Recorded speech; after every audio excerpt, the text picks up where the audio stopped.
Good evening to everyone and welcome to today's session. Every Sunday we take a test and we join the discussion. We will identify how good are we for the tomorrow's 300 MCQ jackpot by the examiner in the upcoming NEET PG 2021. So there may be many sources from which we prepare, but ultimately we get tested with onlinembbs.com. We conduct 65 grand tests in the month of December. Every day, morning is the test, evening is the discussion. And you should see that your scores are crossing that 1,000+ marks after applying the negative marks. So that should be the ultimate goal. Good to see Dr. Reddy, Chandan, and many more who are all online. Please drop a word in all your WhatsApp, Telegram, and other groups that the live class has started. In Hyderabad, weather is beautiful, delightful, ultra romantic. It's like Scotland today in Hyderabad. So I hope the weather throughout the country is more or less the same. So let's make the great beginning, Doctor. I hope you all have solved this question paper because that is most important before you attend this session, because we will be running like a express train very fast. So that is the reason if you solve this question paper, then the discussion looks optimal speed because you already exercise your mind in answering the questions while taking the online test. So let's make the great beginning, Doctor. So the intercostal nerve and vessels in the costal groove from above to below, how are they arranged? Vein, artery, nerve. That's how in the intercostal groove under the rib, they're all arranged in the lower border.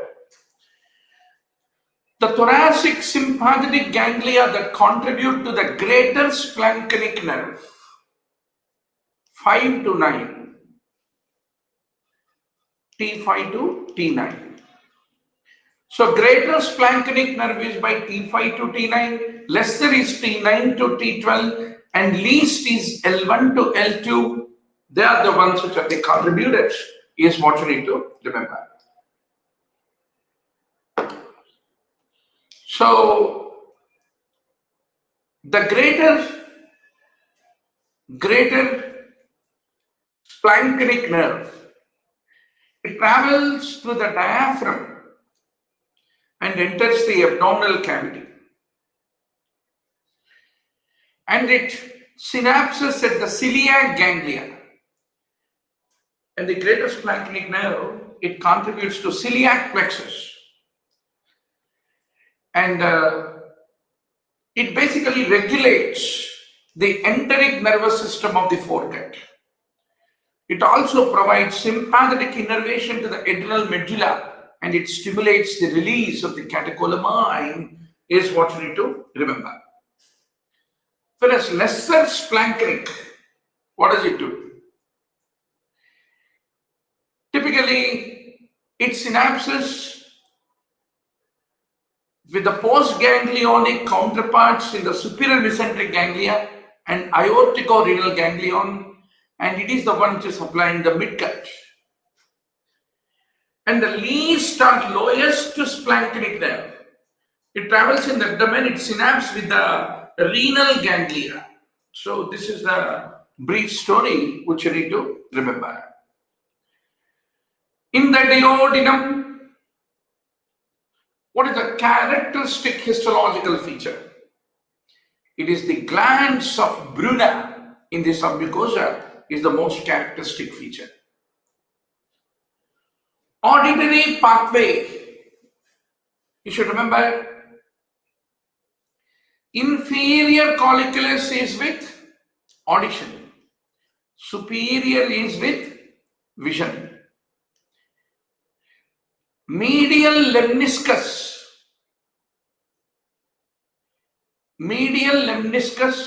lateral lemniscus you have. It is the lateral lemniscus which is associated with the auditory pathway. Medial lemniscus is a continuation of gracile tract and the cuneate tract, which is carrying the vibration, position, sensation from the lower part of the body and also the upper part of the body is what you need to remember. So there is a medial geniculate body, trapezoid body, inferior colliculus, they are all associated with. Similarly, superior olivary nucleus is also associated with the auditory pathway. So superior olive, inferior colliculus, lateral lemniscus, they are all associated with the auditory pathway is what you need to remember. If there is an injury to the lateral spinothalamic tract on one side, the loss of pain and temperature is contralaterally one segment below the level of the lesion is what you need to remember. Keep punching some comments, doctor. That's how this session becomes more interactive. I don't want this session to be monotonous. Unlike the face-to-face classes, where you have thousands of students sitting and it is a monotonous delivery. Or a video app, or a video is monotonous, you can't interact with it. Whereas live online is something that you can seamlessly interact with the teacher to any extent possible. So that's the reason be very active. Yesterday we have played a Kahoot quiz. It's a quizzing application. So I'm going to conduct more number of Kahoot quiz tournaments across the day to inspire you, to stimulate you.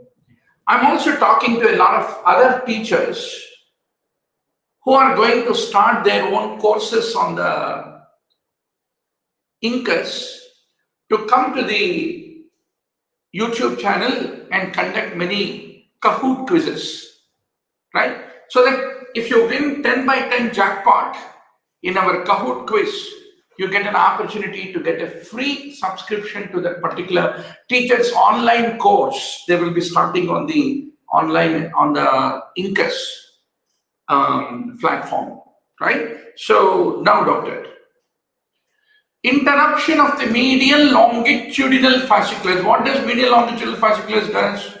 There is a midbrain, there is a pons, then there is a medulla. So you call this as brainstem. Brainstem. Now in the pons, you have the sixth cranial nerve. Then in the midbrain, you are having the third cranial nerve. So whenever you are looking this side, let us say right side, this is left side.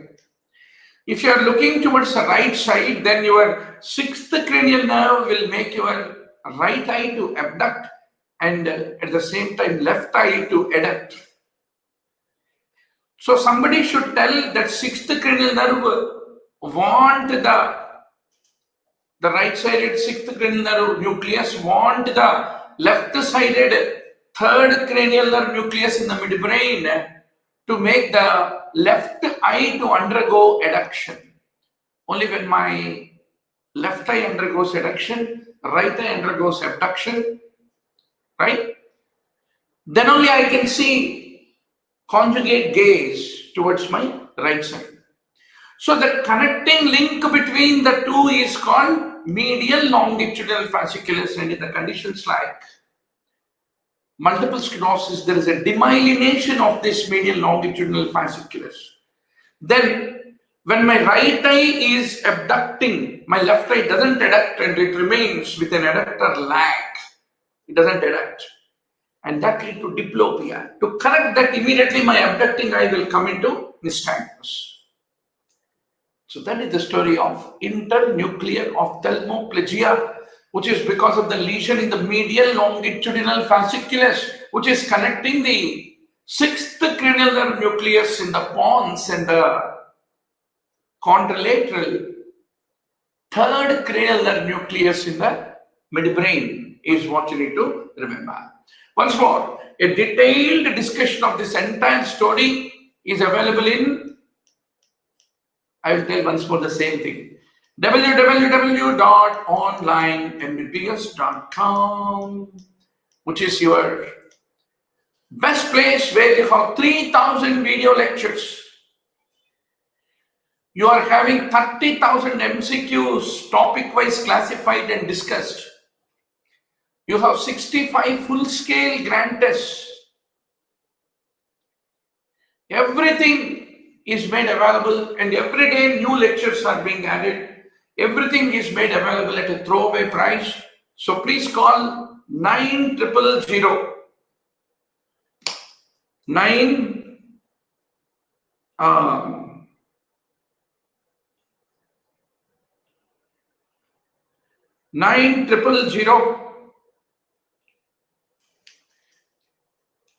868 356 our helpline, and grab the opportunity at a throwaway price to get a subscription to the video library, the notes, the full-scale grand test, 30,000 MCQ, Q scanner, question bank. Everything is made available for you, right? So, and also 65 full-scale grand tests and discussions. So, doctor, there is a paralysis of the lateral gaze on command if the MLF is interrupted. There is a progressive loss of vision. Thank you, sweetie Abnesser, for your kind and good words. Very good. Now,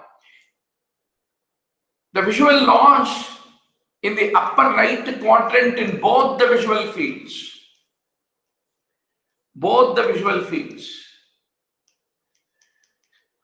So where is the lesion located? This is another favorite question of the examiner. You have to be very sure along the entire visual tract. Where do you get quadrant anopias, which are superior, inferior quadrant anopia? What happens if the optic tract is involved, optic nerve is involved, etc., etc. Transection of the right optic tract typically lead to left homonymous hemianopia is what you need to remember. The right Mayer loop leads to left upper homonymous quadrant anopia. The taste buds are carried by chordae tympani through the facial nerve. Facial nerve stimulation lead to orbicularis oris, which is supplied by it. Stapedius is by seventh nerve and second branchial arch, which you all need to remember. In the middle cranial fossa fracture, if the tears become absent, what is the reason? Greater petrosal nerve.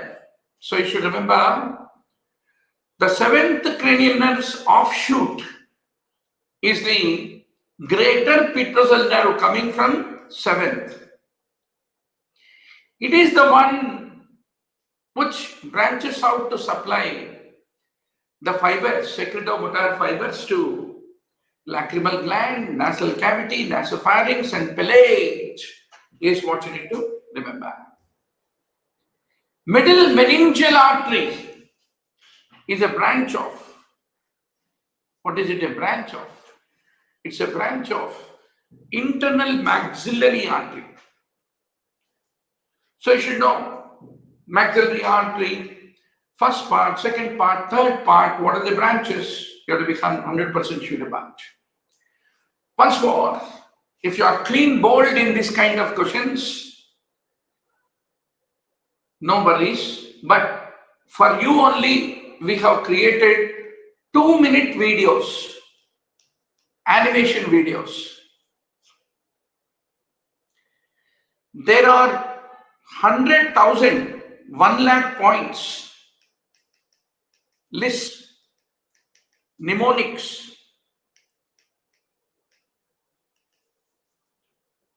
So every 2-minute video contains on average around 20 points. And totally 5,000 2-minute videos giving you a complete revision of all the 19 subjects, whether you are going for USMLE or any exam. These 5,000 2-minute videos are going to make you the champion. What all that you need to remember, what all that you need to mug, what all that you need to buttify, what all that you need to by heart. Everything is made available with a beautiful musical background, 2-minute videos. So please subscribe to this YouTube channel, your favorite YouTube channel. Also, please make it popular, viral by posting on your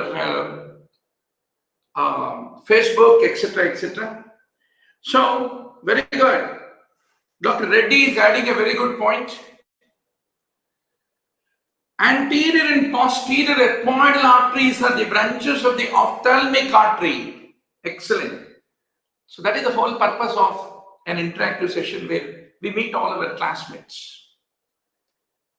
So doctor, once more, please don't forget, before lateral pterygoid, 5 branches. Lateral or within lateral pterygoid, another 5 branches, and beyond lateral pterygoid, another 5 branches. This is the story of maxillary artery is what you need to remember. During the contraction cycle, ATP, it binds with myosin. So the myosin bridges attached to the actin myofilament, the myosin head. It has a very high energy configuration. So why does rigor mortis occur? Rigor mortis occur because you require ATP for relaxation, not for contraction essentially. So the moment you are dead, then there is no ATP production, so relaxation doesn't occur, and that's how the rigor mortis occur is what you need to remember. Once more, doctor, if you have done that question wrong, you should promise that you will go back and do the revision of nerve muscle physiology in the onlineMBBS.com. We have beautifully discussed. The primary neurotransmitter of the Raphe nuclei is serotonin. Then myeloid versus erythroid, 3:1 is the ratio.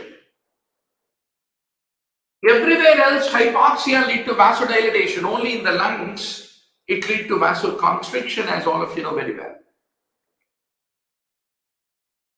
Now, what is the feature which is similar for spermatogenesis and oogenesis? Typically, in both the scenarios, DNA replication occurs during the meiosis. In oogenesis, the process of meiosis begins before birth and arrests between birth and puberty in prophase 1. Whereas in spermatogenesis, it does not begin until the puberty. That is the main difference between the girls who are born with the eggs and the men who freshly produce the sperms after puberty. Hypertonic urine, because all water got reabsorbed. Typically, it happens in collecting duct. These are all absorbed in distal convoluted tubule, but not the potassium. So, doctor, this is one very important illustration, doctor. I don't know what you will do. Take a screenshot, kuch bhi karo. Anyway, this is available in the PowerPoint, which we will be uploading into the onlineMBBS.com video library, along with this discussion video. But oh my God, this is such a super duper and such an important one illustration that is going to save your life in the exam hall.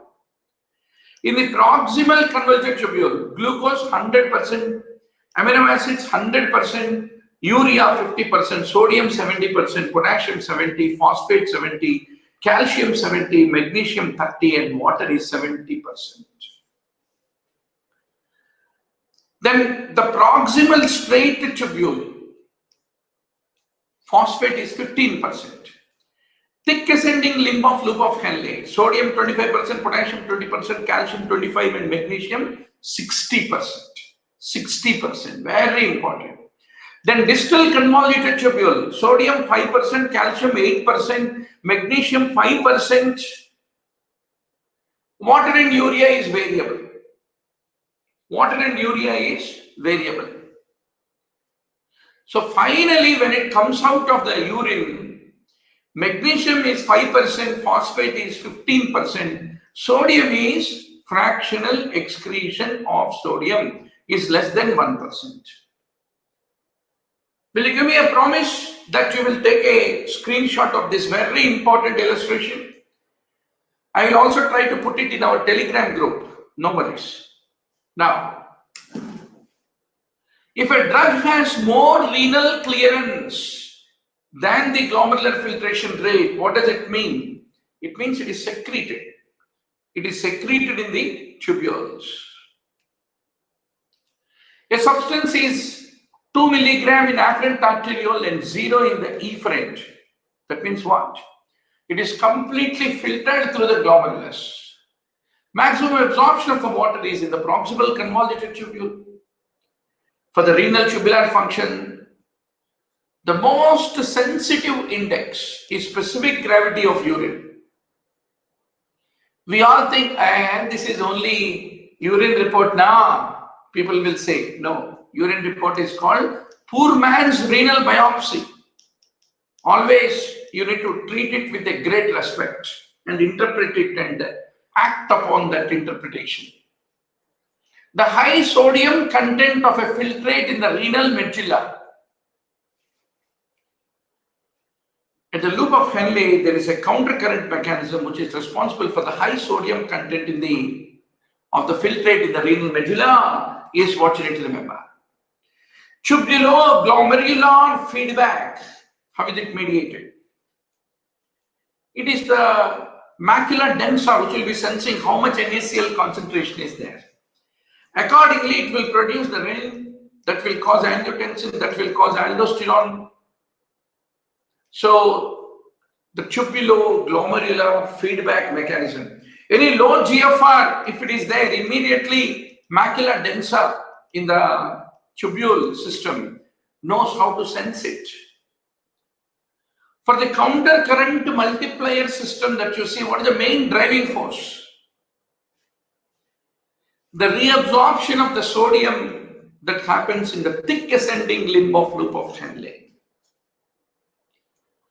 So typically you have a thin ascending and thick ascending limb of loop of Henley, which has got sodium, potassium, 2-chloride channel, which is the main driving force for the countercurrent multiplier mechanism.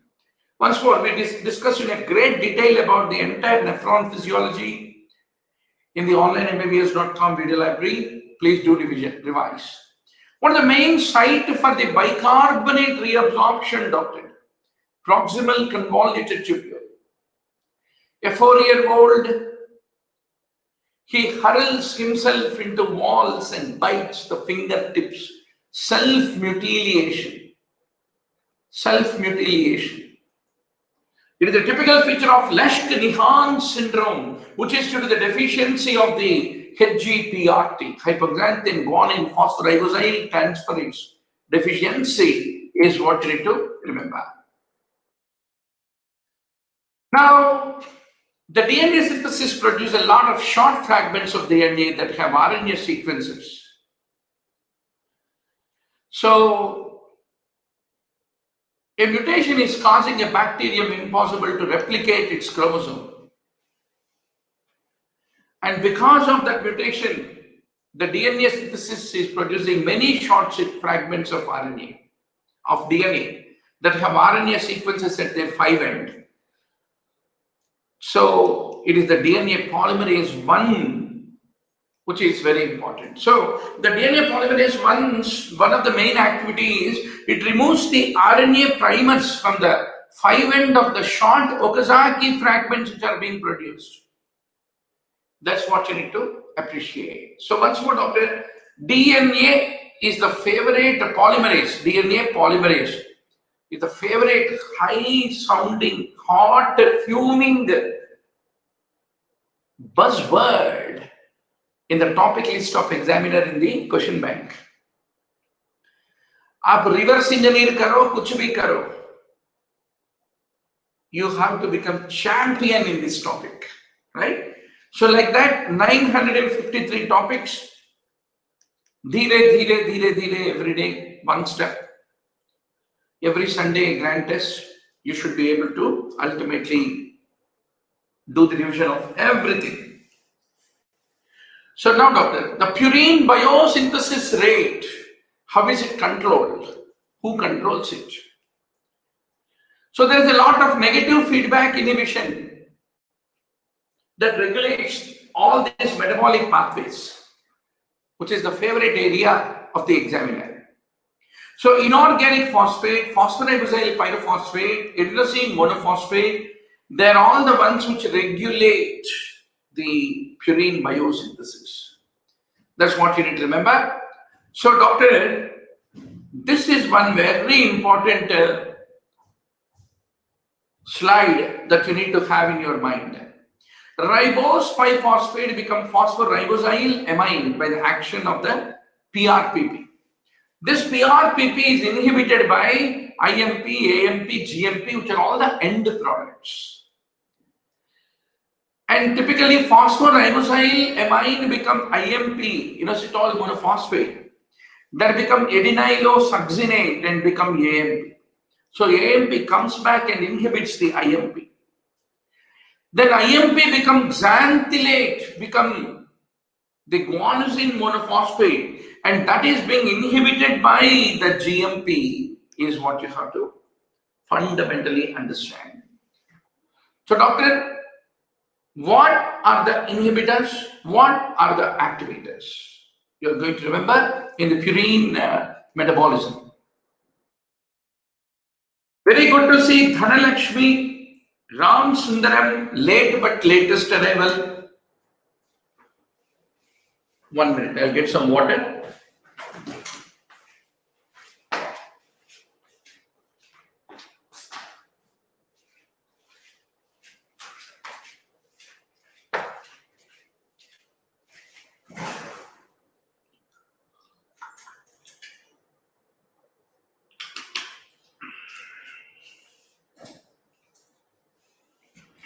Now, doctor, electron transport chain carriers, where are they located? So, they're all located in the inner mitochondrial membrane is what you have to remember. So, mitochondria has 2 membranes, outer membrane, inner membrane. What does each of them do? Favorite question. Now, which shuttle pathway is used by the liver so that it can be able to produce ATP from NADH? So, can you please punch your answers, doctor, everybody? who are online, please punch your answers. Question number 35. So we were all playing yesterday Kahoot quiz. Today evening 9 p.m. I'm going to conduct one 10 question Kahoot quiz. I'm also asking our wonderful teachers across the country to conduct hourly ones, every hour, one Kahoot quiz to keep you active on the toes. Those who are the winners of the quiz are going to get a lot of prizes. Like I'm also talking to a few pharmaceutical companies for cash prizes. Cash pe maza hai. But if not cash prizes, it is to get that kind of a satisfaction and that you are able to crack 10 by 10 jackpot. That is most important, right? So keep punching your answers, doctor. Only when you are active, interactive, aggressive, then only you will be, the whole train will be moving for the preparation. So malate aspartate shuttle.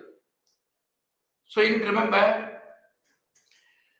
typically the malate aspartate shuttle, the oxaloacetate converts into malate because the NADH which is produced in cytosol, it wants to go into the mitochondria ultimately, so that in the mitochondria NADH can be utilized in the electron transport chain.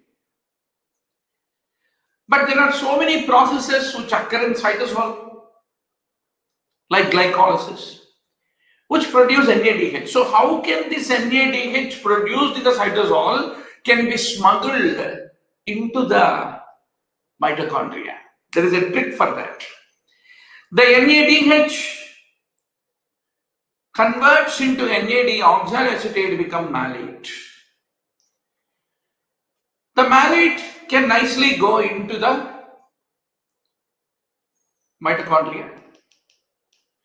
Once more, it reconverts into oxaloacetate and NADH is reproduced. But there should be some way by which oxaloacetate need to come back. So oxaloacetate converts into aspartate, and in the form of aspartate it comes out into the cytoplasm, into the cytosol. In the process, glutamate converts into alpha ketoglutarate, and alpha ketoglutarate also comes out, and alpha ketoglutarate converts into glutamate when aspartate replenishes the oxaloacetate. So this all cycle is what? It is a smuggling business. What is smuggled here? It is the NADH which is being smuggled, which is produced in the cytosol. It is smuggled from the cytosol into the mitochondria. So that is malate aspartate shuttle is what you need to remember. Fatty acid oxidation, where does it occur? So all these compartments, each of the biochemical reaction, which compartment does it occur? Favorite question. So fatty acid oxidation occurs in mitochondria. One beta oxidation of the palmitic acid. What is the yield? The yield is 129 ATPs. But you need to be a little careful. That was the older school of thought, it is 129. Now it is 106.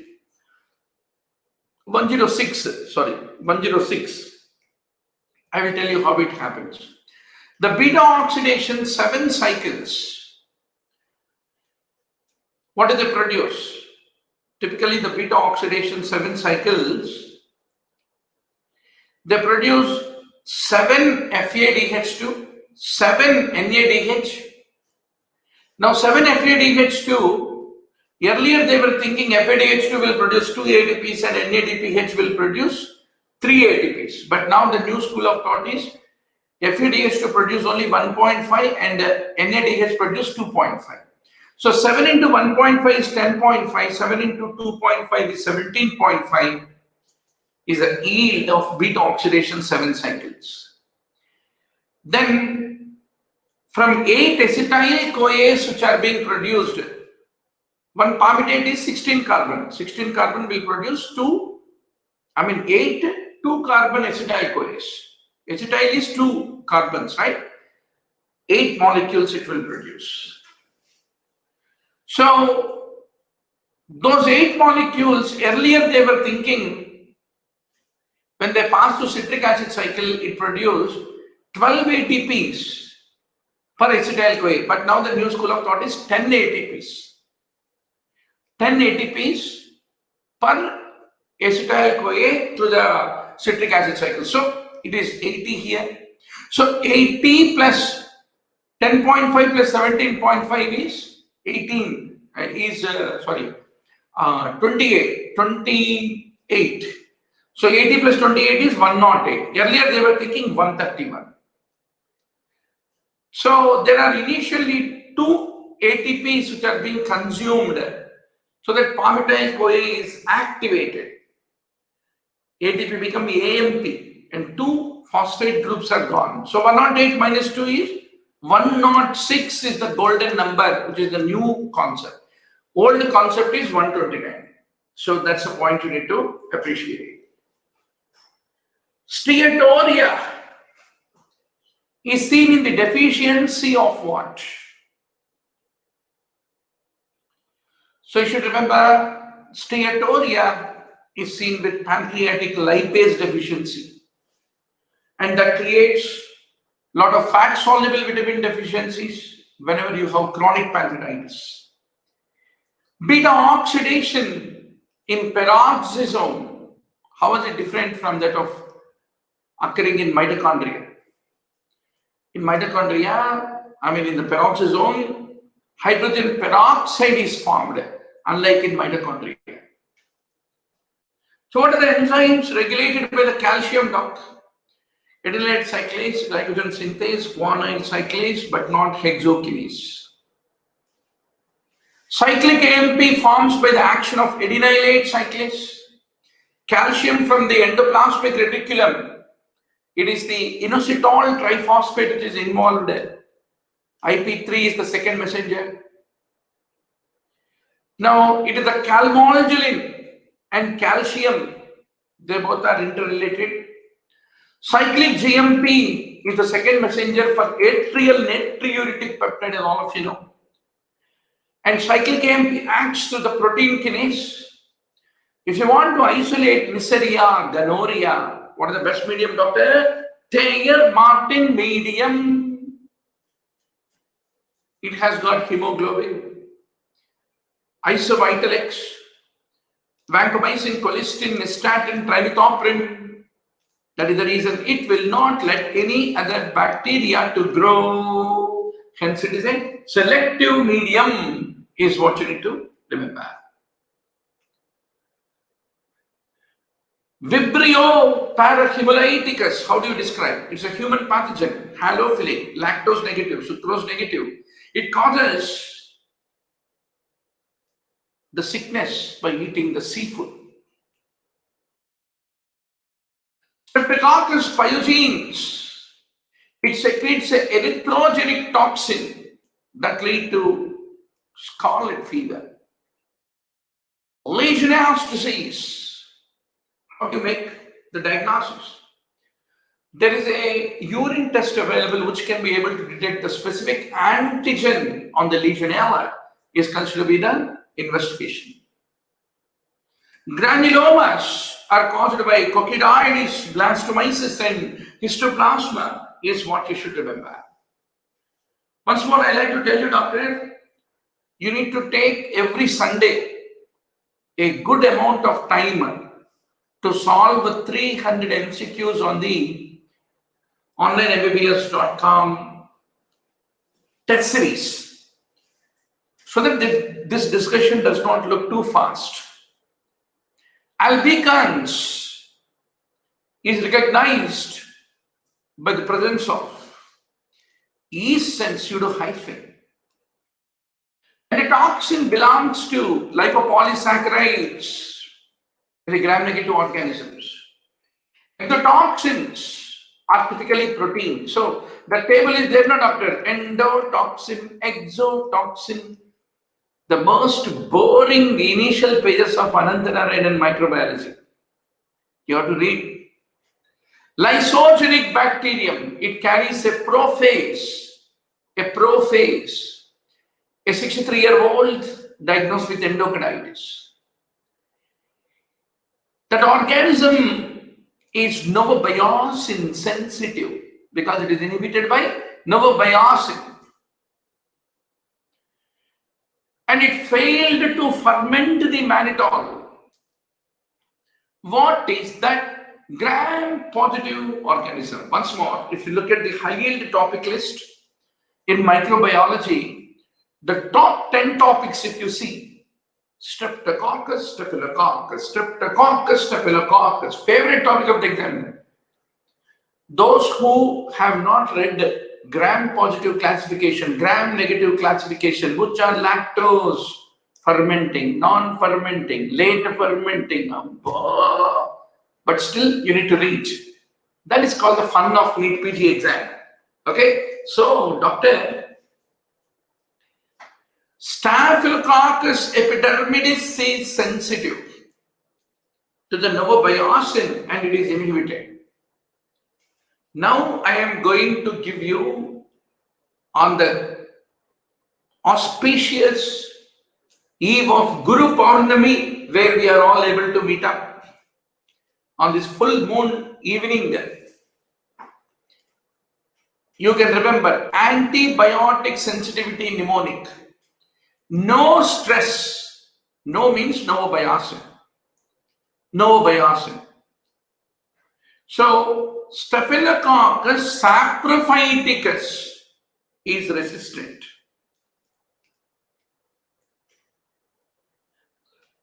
Staphylococcus epidermidis is sensitive.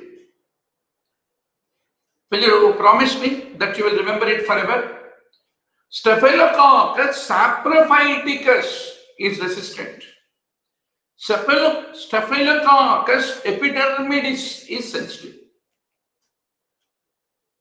So, novobiocin test basically used to distinguish one coagulase negative staphylococcus from the other.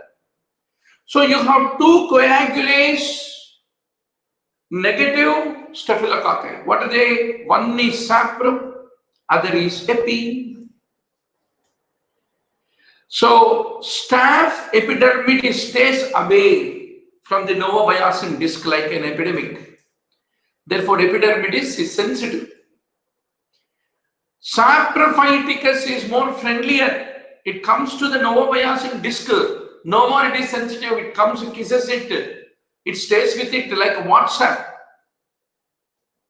SAP. You can remember SAP as WhatsApp. Some stupid way of remembering. So it is novobiocin resistant. Another way mnemonic to remember. Then octochin bacitracin, one of the favorite questions. You can remember overpass. Viridans is resistant. Pneumoniae, Streptococcus pneumoniae is sensitive to the octochin. So you can remember overpass. Some stupid way to remember. Bacitracin, you can remember Bibras. Group B is resistant, Group A is sensitive. Brass. Group B is resistant, Group A is sensitive to the bacitracin. Will you remember? Very good. Then kidney transplant means you borrowed the kidney. So BK virus is the virus associated with the kidney transplants. Endotoxin, what are the features? E for edema, N for negative, gram-negative bacteria. D is DIC, it is from outer membrane, it stimulates sugar necrosis factor. O antigen, it is extremely heat stable. It is interleukin 1, it will stimulate nitric oxide and neutrophil chemotaxis. So this kind of chota things, they make a great difference when you go for the entrance exam tomorrow, doctor. Okay, so entrance preparation, whether USMLE, NEET, PG, FMG or any exam is, do you have your own 200 pages notebook? The things you are bound to forget, did you document them and did a revision with your friends? That makes all difference between a topper from the top and a topper from the bottom. Whatever. So 100,000 points like this, doctor. 1 lakh points like this. Every 2-minute video, you will get 20 points. 5,000 2-minute animation videos with a beautiful music in the background with a handwritten animation. I'm going to make it available, 5,000 videos for you on the youtube.com/onlinembbs, your favorite YouTube channel. So please also share it, download it, like it, make it viral and distribute it among all your friends. Then Mycobacterium tuberculosis. How will you recognize? Rough, tough and buff. Rough, colony is not smooth but rough, like the breadcrumbs. It is tough, colony stuck to the plate very well and tough to remove. Buff, buff is a color.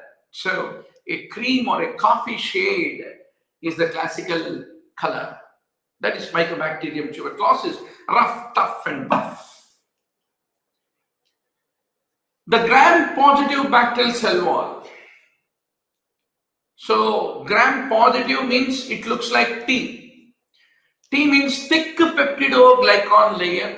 T is teichoic acid in the wall. That applies to gram-positive is what you need to remember. Now, the Streptococcus pyogenes. It is highly sensitive to bacitracin.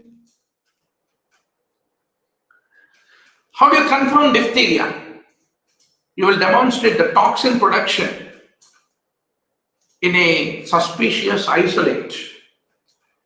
Listeria, it can grow at a refrigerator temperature also. Then the Neisseria virulence factor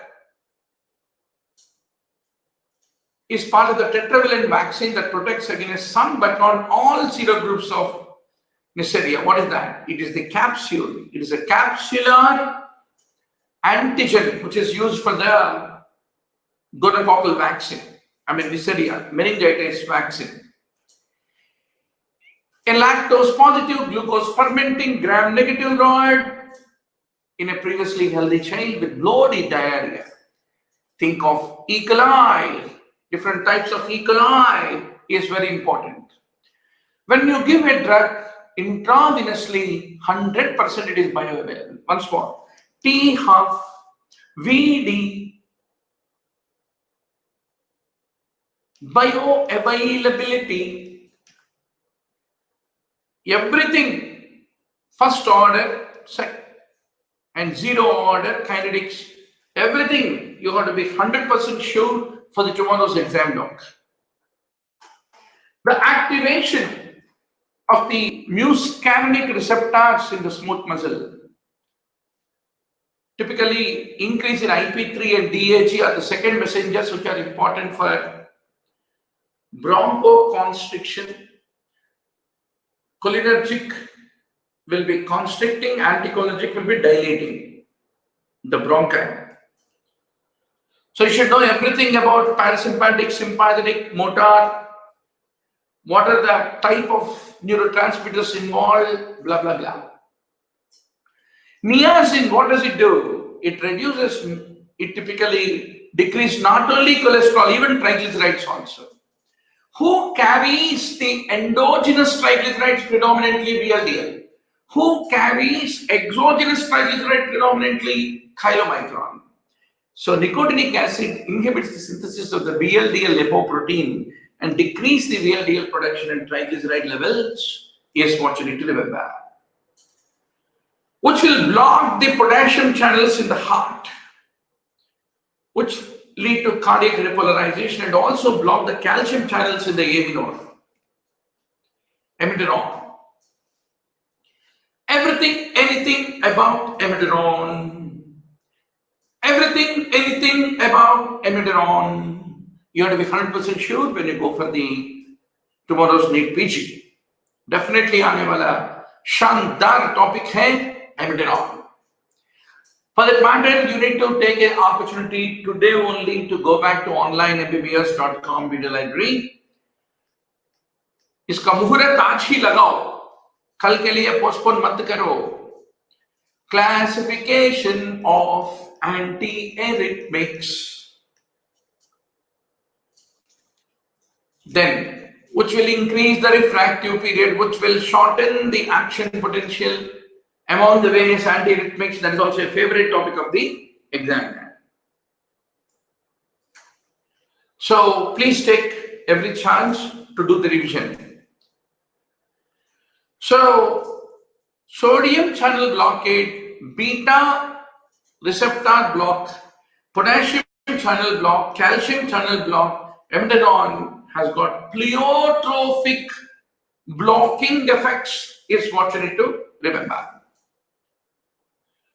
Both phenytoin and carbamazepine, what is common? Both of them will prevent the sodium influx to the fast sodium channels. Carbamazepine follows the first order kinetics. Both carbamazepine, whereas phenytoin, typically at low doses, it behaves first order, at high doses, zero order. Unfortunately, zero order is a very slow way of eliminating. So whenever phenytoin levels are high, where you want faster elimination, that time suddenly it will switch down into slower elimination and worsen the toxicity. Okay, so that is phenytoin. Both of the drugs are teratogenic in nature. A patient is having ADHD. You have given atomoxetine.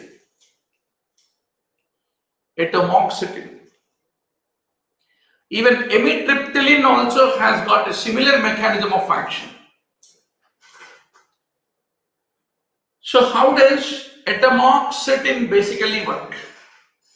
It blocks the reuptake of norepinephrine into nerve terminals. And that is the same mechanism similar to the tricyclic antidepressants. For the alcohol withdrawal seizures, for the treatment, Diazepam.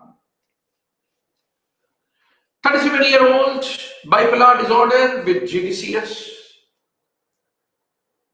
So which drug helps both the GDCS and also bipolar disorder? Valproic. It is both used to stabilize the mood of the bipolar and also develop and take care of the GDCS. Phenylazine, it leads to development of sexual dysfunction, one of the important side effects. A pruritic rash. To treat it, which antihistamine is used, which does not lead to sedation? Fexofenadine, Allegra, you use now. Fexofenadine, not Viagra, Allegra. So fexofenadine.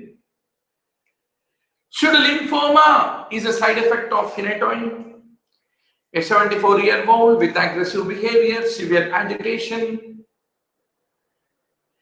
He has got a high fever, confusion, muscle rigidity. Oh my God. Classical story. Whenever you use in a psychotic individual neuroleptics, then they end up in neuroleptic malignant syndrome, which sometimes can present like a fever of unknown origin. 67-year-old retired Indian Army major has metastatic prostate cancer. Treated with oral morphine. And for the chronic back pain. Which drug among these is an antagonist of the opioid? So that if you happen to use it, it can lead to opioid withdrawal symptoms. Pentagocin. So pentagocin is a weak mu antagonist with a marked kappa agonistic action. And pentatoxin is used as an analgesic mainly because it acts on the spinal level, kappa receptors. But it can cause withdrawal syndrome if it is used in those who are the addicts for the morphine. 55-year-old farmer, Punjab C, Amritsar C, develops blurred vision while cutting several trees in the garden. Flushed skin, dry oral mucosa, both pupils dilated, non-reactive to light. They're all the things which are classical features of physostigmine. So physostigmine is also found in the seed of calabar bean of Physostigma velinosum. It is a reversible acetylcholine esterase inhibitor. So it is used for glaucoma and for the belladonna overdosage, being cholinomimetic. What is wrong about the various drugs and elimination? This is a very, very, very important question, Dr. Be very sure. But very happy to see 30 online students on this wonderful evening. You invite your other friends also. Every Sunday, religiously, past 20 years, almost 1,000 times, I might have done the same thing to be part of the full-scale grand test discussion, right? So once you take the test in the morning and having discussion in the evening, every Sunday makes you to get recharged and get ready for the game, knowing where you are good, where you are bad. So, doctor, when urine is made alkaline, acidic drug elimination is increased. Forced alkaline diuresis is used for the excretion of acidic drugs like salicylates. Forced alkaline diuresis is also used in rhabdomyolysis, is what you need to remember. Football le lo, ek football le lo, baba football le lo. Man mein rakho, or go to the exam. You have to by heart. Oh my God, that kills me, right? But there is no other way. This is one table which is going to give you sure shot 1 mark assured. Saline diuresis, alkaline diuresis, acid diuresis. Where do you use the forced diuresis? Batti maro mere bhai. Batti maro mere bhai. Please remember it. Revise it. Reproduce it. Now, what is the cause of chronic granulomatous disease? It is the NADPH oxidase defect which is responsible. NADPH oxidase is an enzyme on the membrane of the lysosomes. It converts oxygen to superoxide and stimulates the oxygen burst, which is required to kill, boom, the organism.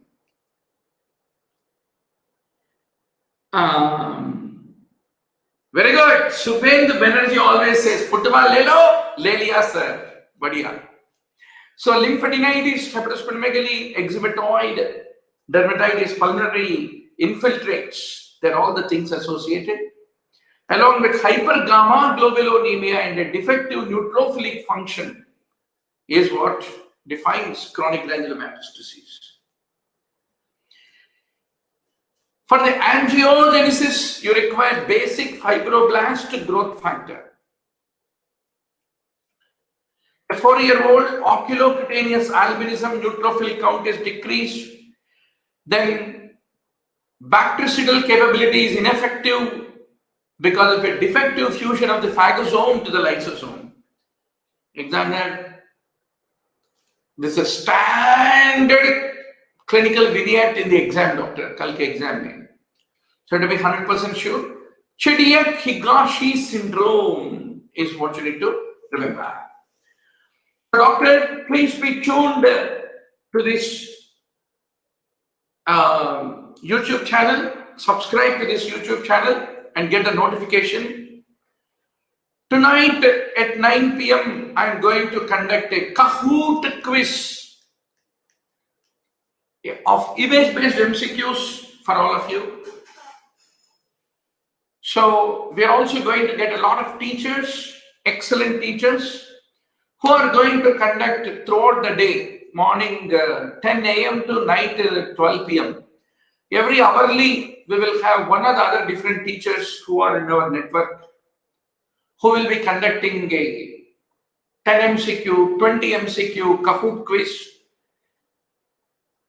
stimulate you, ignite you, add the petrol for your preparation. And in fact, if you win 10 out of 10 jackpot, there are lots of prizes which are waiting for you.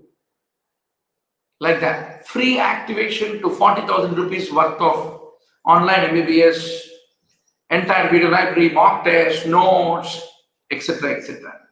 So please be tuned and join the Kahoot game and check how good you are competing with the pressure of the time ahead of you, right? Now, activation of the alternate complement pathway, it decreases the levels of which complement component? C3. So you should know all pathways ultimately merge into C3 doctrine. The classic pathway is initiated by antigen antibody immune complex binding to C1. Whereas in the alternate pathway, the early complement components are bypassed and C3 is activated directly by the bacterial endotoxins, is what you need to remember. Marked thickening of the glomerular basement membrane, Kimmelstein-Wilson's lesions are the characteristic feature of diabetes mellitus. In malignant nephrosclerosis, flea-bitten appearance, multiple small petechial hemorrhages are found on the surface of the kidney, as all of you know very well. You want to know the chemotactic potential of a group of mediators.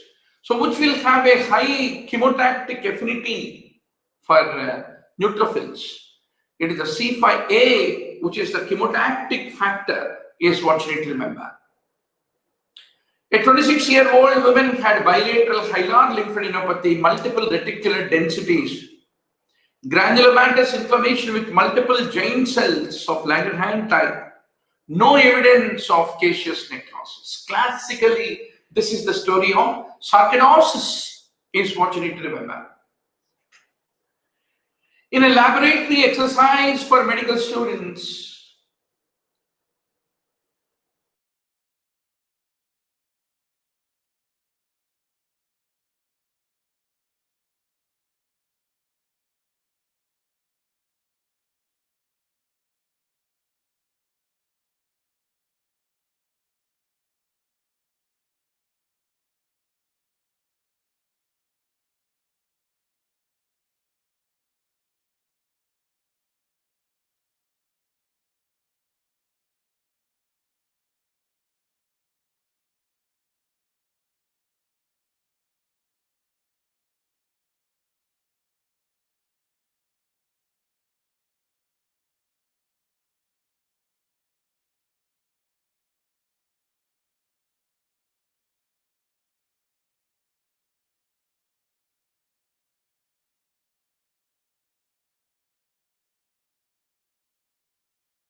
Yes.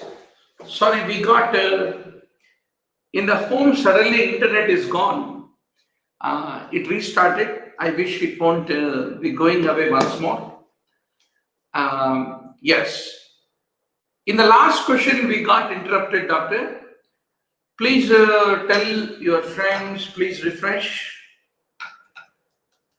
Please refresh the browser. Yeah. Now, potent vasodilator and an anti-aggregant of the platelets.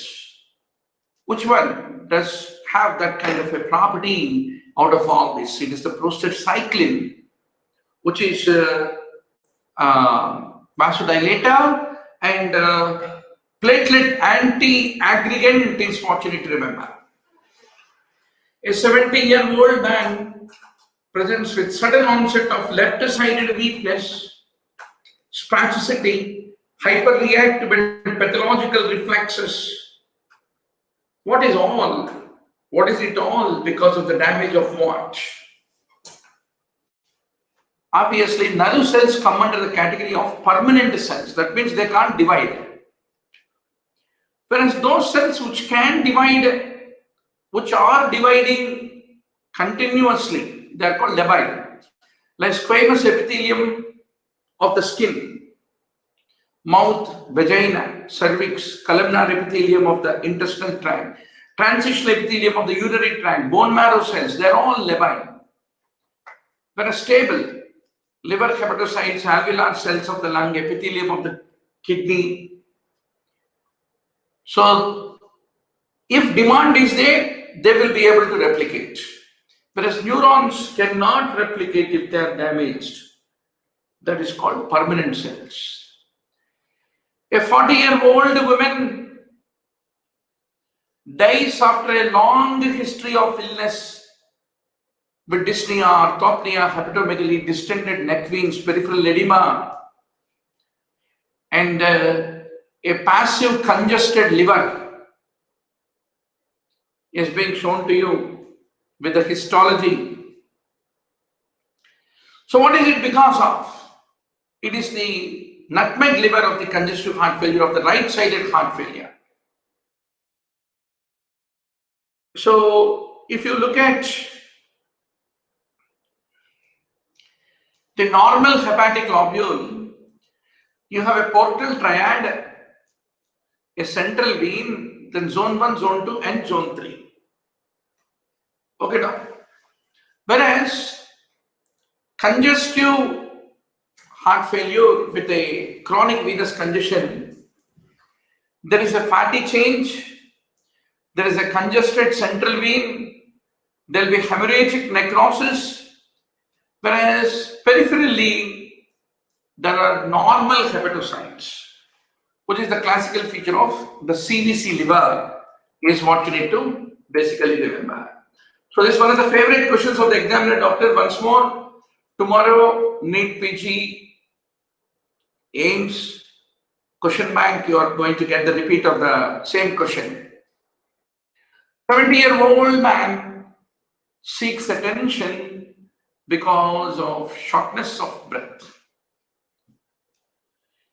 There's a blunting of the costophrenic sulcus and there is a straw-colored pleural effusion which has been taken up. But the protein content is low, specific gravity is only 1.011. Yesterday we discussed in a high SAG, low SAG, how to differentiate in case of ascites. Similarly in the lung, lights criteria to differentiate between transudate and exudate, you have to be very sure. So the most likely cause of this kind of a transudative pleural effusion is left ventricular heart failure, is what you need to remember. A 26-year-old woman in the late stage of the labor, typically she has become acutely ill. She died, and her autopsy has shown the lungs containing a lot of fetal debris. There's a prolonged hemorrhage from the vagina and generalized bleeding from multiple locations. That means she went into DIC. So it is widespread thrombi of consumptive coagulopathy is the underlying pathophysiology, is what you need to remember. 2 days after cholecystectomy, a 32-year-old has developed a sudden onset of dyspnea, pleural pain, cough, which is productive, frothy, blood-tinged sputum. Blood-tinged sputum. V/Q ratio, V/Q scan is showing perfusion defects. So the examiner says, an infarct in the lung which has got a dual circulation. Any tissue which has a dual circulation, like both portal and the pulmonary and bronchial circulation. Such kind of tissues which are very loose, they produce hemorrhaging infarct. A 50-year-old right-handed man with a long history of rheumatic heart disease with atrial fibrillation. Right side Babinski positive, right side hemiplegia is there, all is suggesting of middle cerebral artery. It requires no brains. 86-year-old man with history of recurrent UTI, with fever, tachypnea, tachycardia, mental obtundation, reduced blood pressure. Typically, UTI, gram-negative organisms leading to septic shock is what you need to remember. A 60-year-old man with unstable angina, you have given a glycoprotein 2B3A inhibitor. What is the effect of it? So you should know, doctor, a resting platelet is like an atom bomb. It can produce a lot of chemical mediators. ADP, thrombin, thromboxane A2, everything can lead to activation of the platelet. And GP2B3A is a receptor that lets one platelet to join with the other platelet, leading to platelet aggregation, is what you have to emphatically remember. A 23-year-old undergoes surgery for the fracture of the pelvis. He develops dyspnea, speech difficulty, petechial skin rash. What type of embolism? Typically, fat embolism clinical presentation is what you need to remember. So, doctor, that brings us to the end of today's discussion. Of course, there are 200 more questions. You have the PowerPoint with explanations for all the questions is all available in the onlinembbs.com video library. But the main essence of the story is, at the end of taking a test every Sunday, you should pick up some topics. Okay? So, you need to go back to the onlinembbs.com video library and do a revision. If you keep investing your time regularly on every Sunday, I'm very sure by January, there is no doubt you are going to become the NEET PG topper. So, from tomorrow, we will start every day, daily, our evening class, surgery. 3 weeks, we finish surgery. Almost there are 1,000 MCQs from past 15 years of All India and AIMS question bank. We will try to do the revision. Please don't forget to subscribe to this YouTube channel and also 2-minute videos that we are uploading on a regular basis. Almost every day, 10 to 12 new 2-minute revision videos we are uploading, which have whiteboard animations. Also, share this with all your friends, make this viral, and take an active participation in discussions in the Telegram group that we have. So with all this multifactorial preparation with Dr. Murli Bharadwaj, you are born to become the winner. Enjoy a great evening. Good night.